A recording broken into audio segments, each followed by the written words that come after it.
Cyst होना is nothing abnormal. Okay. वो एक नॉर्मल बात है, जैसे चेहरे पे पिंपल होना नॉर्मल बात है। चेहरे पे पिंपल से कोई मरता नहीं है हाँ। कि भाई ये इसकी डेथ हो गई, चेहरे पे पिंपल थी, है ना। लेकिन उसके अगर सर्जरी करेंगे और फिर उससे कुछ और निकलेगा, कुछ और होता रहेगा, वो अलग बात है। Similarly just having a cyst in the ovary itself is not a thing to worry.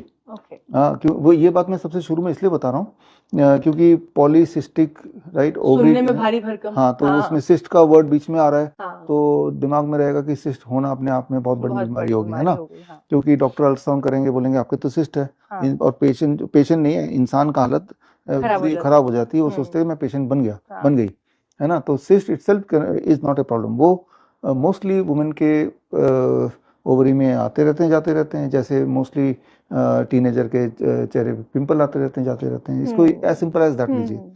अब आते हैं ये पूरी बीमारी क्या है। It is a hormonal disorder. ये बीमारी की पहचान क्या है। हार्मोनल डिसऑर्डर में सबसे पहले तो आप देखिएगा कि आपके जो पीरियड्स हैं, if it is not normal, if it is very very, पहले नॉर्मल थे फॉर एग्जांपल, अब बहुत इरेगुलर हो गए। Dates are not, you are not able to predict, number one. Number two, काफी लंबे समय तक रहता है, 10 दिन तक चलता है, लंबे समय तक। और ब्लीडिंग काफी हैवी होती है या बिल्कुल ही नहीं होती, इरेगुलर होती है या बहुत पेनफुल होती है। तो समझ लीजिए कि आपका this can be called as a PCOD, यानी कि हार्मोनल इम्बैलेंस हो गया। अब इस हार्मोनल इम्बैलेंस में वो जो सिस्ट है उसका कंट्रीब्यूशन है या आपके कोई और हार्मोन इम्बैलेंस से अदरवाइज ऐसा हो रहा है। तो that nobody can tell in the world, no diagnostic can tell. The only thing you can tell is that your periods are not okay, it is either too long or it is irregular, it is unpredictable, very very heavy bleeding, very very painful, ठीक है ना। तो ये सारी चीजें आप खुद ही, ये इसकी कोई और डायग्नोसिस की जरूरत नहीं है, तो खुद ही आप, आपकी ऑब्जर्वेशन है, आप ही खुद बता सकते हैं। तो ऐसे में दिक्कत क्या आएगी। मान लो ये जैसे आप बोल भी रहे थे कि सहती रहती हैं। हाँ। सहने से दिक्कत ये आएगी कि अगर वो आगे प्रेग्नेंट होना चाहती हैं तो उसमें दिक्कत आएगी। और इनफर्टिलिटी भी हो जाता है, या जो बच्चा पैदा भी होगा उसमें भी through out that 9 month that will be दिक्कत आएगी। बच्चे का जो हेल्थ होगा वो भी दिक्कत आएगा। तो मतलब ये कि सहने का तो ऑप्शन ही नहीं है, बिकॉज सहेंगे तो ये सारा आगे बहुत ज्यादा you have to face that, right. तो इसको ठीक कर लेना जो कि मुश्किल नहीं है, ठीक कर लेना होगा। और स्टेप 1 यू ऑब्जर्व, जो बातें मैंने बोली, क्या ये आप नोटिस कर रहे हैं in your menstrual cycle. If yes, this means it can be what you can call it PCOD नाम दे दें इसका, इरेगुलर मेंस्ट्रुअल साइकिल नाम दे दें इसका। नाम से मतलब नहीं है, मतलब ये कि जो ये साइकिल है इसको ठीक कर देना है। पेनफुल ना हो, बहुत लंबा ना हो, हैवी ब्लीडिंग ना हो, कमजोरी ना फील हो, इरेगुलर ना हो, प्रिडिक्टेबल हो, बस इतना अगर अचीव कर लिया, इसका मतलब you have established the hormonal balance again, right, यानी कि ठीक हो गए। तो जब ठीक नहीं थे तब भी आप डॉक्टर थे, आप ही को ने डायग्नोस किया, ऑब्जर्व किया। जब ठीक हो गए तब भी ऑब्जर्वेशन आप ही की चलेगी। So keep it very very simple and जो मैंने क्राइटेरिया बताया यहीं तक लिमिट रही है। तो उससे ये होगा कि आप किसी के जाल में नहीं फंसेंगे, डर में नहीं फंसेंगे कि डॉक्टर बोलेगा अल्ट्रासाउंड करो, अच्छा उसमें सिस्ट आ गया, आप इसको सर्जरी से निकालो। तो एक अलग ही हो सकता है वो सिस्ट रेस्पॉन्सिबल ना हो इस पूरे जो भी आपके बॉडी में हो रहा है, वो अपनी जगह में बेचारा पड़ा हुआ है, हाँ, लेकिन आपने उसी को कल्पित मान लिया, है ना। तो ये सारी चीजें होती हैं। तो इसीलिए diagnostic should be limited to your observation only, and whether you are getting cured or not, that should also be based on your observation only. तो डॉक्टर साहब इसको रोके कैसे, मतलब यूजुअली हमने देखा है कि औरतों को ये समस्या हो जाती है, मोटापा भी इसका लक्षण है, तमाम और चीजें हैं, हेयर फॉल होने लगता है औरतों को, हार्मोनल इम्बैलेंस है। जब हार्मोनल इम्बैलेंस होगा तो ये दीज आर साइड इफेक्ट्स, वो मोटा हो जाएंगे, बाल चेहरे के बाल कम ज्यादा आने लगेंगे यहाँ पे, और बाल जहाँ होने चाहिए वो कम होने लगेंगे। तो उल्टा सीधा होने लगता है ना, दैट इज हार्मोनल इम्बैलेंस। अलग अलग लोगों में इसके अलग अलग लक्षण होंगे, अलग अलग लक्षण होंगे बेस्ड ऑन द जेनेटिक्स, बस कुछ ना कुछ ऐसे लक्षण होंगे जो कि एबनॉर्मलिटी दिखाएगा। It is a hormonal imbalance, take it as simple as that. सवाल आपका है कि क्या करना चाहिए, very very simple. Hormonal balance को वापस लाना बहुत ही आसान है, 1 महीने या 2 महीने लगेगा। इसमें step 1, be on the DIP diet, the kind of diet which I have been advising. Step 2, don't eat anything after 6 PM, dinner पहले ही फिनिश कर लो 6 बजे तक, हद से 6:30 कर लो, 7 कर लो, लेकिन कभी भी उसके बियॉन्ड नहीं, राइट। पानी पी सकते हैं। तो दिस स्टेप 2 एंड स्टेप 3, 2 तरह के ड्रिंक्स आप ले लो। ड्रिंक एक है red and green juice. Red when I say any vegetable which is red in colour, जैसे चुकंदर है, जैसे टमाटर है, कैरेट है, तो एक कोल्ड प्रेस जूसर खरीदिए और उसमें आप जूस निकालिए, एक दिन लाल जूस, एक दिन ग्रीन। ग्रीन मतलब जैसे पालक हो गया, हाँ। है ना। तो पालक नहीं मिल रहा तो खीरे का भी जूस ग्रीन ही होता है, राइट। तो 200 ml जूस हर दिन, जब पेट भरा ना हो, नॉट आफ्टर द लंच और डिनर, बिफोर इट और as a part of the breakfast, right, और एम्प्टी स्टमक।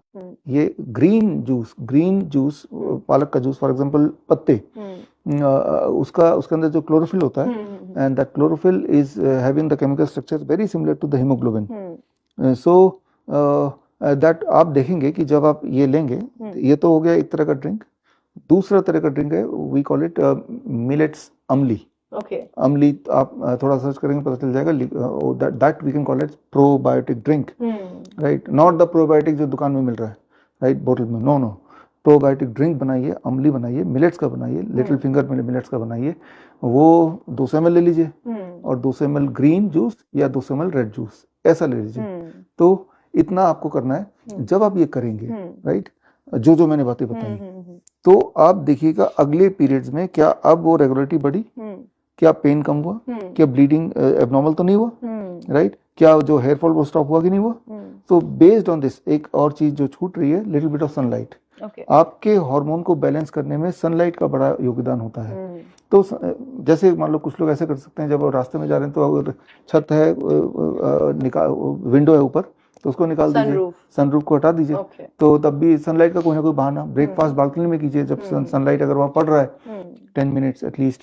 मतलब एक हेल्दी लाइफस्टाइल से आप अपने और आपने एक और जिक्र किया, DIP diet, what is that? वैसे तो आप सर्च कर सकते हैं, वेरी पॉपुलर नाउ। 12 बजे तक फलों पे रहना है इसमें, 8 to 12। किस तरह के फलों पे? 3-4 तरह के फल अपने चॉइस के, 3-4 तरह के फल, any fruits based on your weight. My weight is 70 kg for example, एक और शून्य लगा दिए, 700 ग्राम, इतना फल लेना है। ज्यादा भी ले सकते हैं, there is no upper limit, बस इतना लेने की कोशिश कीजिए मिनिमम। कुछ और नहीं खाना 12 बजे तक। लंच में जो भी आप ले रहे हैं वही लीजिए, उससे पहले सलाद खा लीजिए। कितना? बॉडी वेट इंटू 5, मेरा body weight 70 kg into 5, that become 350 ग्राम। पहले सलाद खाया, अब रोटी सब्जी दाल चावल खा लिया, डिनर में भी यही किया। No dairy product, no animal food, no packed food and refined food, this is called DIP diet, right. तो जब आप ये करेंगे, तो अगर किसी को साथ में कोई और मेडिकल कंडीशन है, जैसे डायबिटीज है, BP है, हार्ट डिजीज है, you will see relief in that. वो साइमल्टेनियसली वो बिल्कुल साथ साथ तीसरे दिन तक आपका blood sugar, blood pressure normalise होगा, यानी कि दवाई छूटने की नौबत आ जाएगी, राइट। विद इन 1 month आपका एंजाइना किसी को है तो वो गायब होने लगेगा, राइट। जो बहुत मोटे हैं तो 10% weight reduction with in the first month. तो ये सारे साइड बेनिफिट आपको दिखने लगेंगे, right. So that is the DIP diet. Actually ये हार्मोनल इंबैलेंस को ही ठीक कर रहा है, राइट। तो DIP डाइट पे हैं, ग्रीन एंड रेड जूस ले रहे हैं, अमली ले रहे हैं, शाम के 6 या 7 बजे बाद डिनर खत्म कर रहे हैं, उससे पहले कुछ नहीं ले रहे हैं, उसके बाद तो आप देखेंगे it takes minimum 1 month, maximum 2 months। तो जो इतना बड़ा एक वो चल रहा है, PCOD हो गया, अब तो जिंदगी भर वो कुछ ना कुछ दवाई लेता है। जैसा आपने बोला, तो मेरा अगला सवाल इससे रिलेटेड है कि जब ये PCOD या PCOS हो जाता है, तो जिनको जानकारी नहीं होती, अक्सर उन महिलाओं को या उनके परिवार में ये डर होता है, अगर वो शादीशुदा नहीं है या बच्चे नहीं है, तो उनके साथ ये होता है कि प्रेगनेंसी में प्रॉब्लम हो सकती है, या हो सकता है कल को आप प्रेग्नेंट हो ही ना। बहुत सारी तमाम ऐसे डर महिलाओं के अंदर आ जाते हैं, और इस वजह से भी वो सर्जरी के झांसे में आ जाती हैं, या तमाम डॉक्टरों के कहने पर आ जाती हैं कि जल्दी से ठीक करना है। तो क्या ऐसा होता है?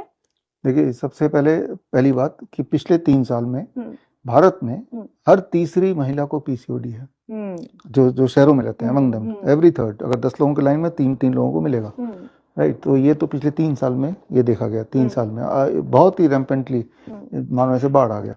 पहली बात। दूसरी बात याद रखिए, इसका कोई इलाज नहीं है। अदरवाइज जो मैंने बताया उसके अलावा कोई ना तो दवा होती ना कोई इलाज होता। इलाज करने की कोशिश में आप अपनी हालत बद से बदतर करेंगे। तो मैं तो ये बोलता हूँ वेरी क्लियरली कि आप डॉक्टर पास जाइए मत इस चीज के लिए। आप इसको घर पे कर लीजिए, ठीक होने से मतलब है, राइट। और एक चीज मैं ऐड कर रहा हूँ, आप देखेंगे पिछले 3 साल में IVF क्लिनिक ढेर सारे खुले, बढ़ गए हैं, ढेर सारे, कम से कम 10 गुना बढ़ गए, और सबके क्लिनिक के अंदर जाके देखेंगे भीड़ लगी हुई है, राइट। तो आप समझ रहे होंगे कि हालात कितने बदतर हो चुके हैं। अब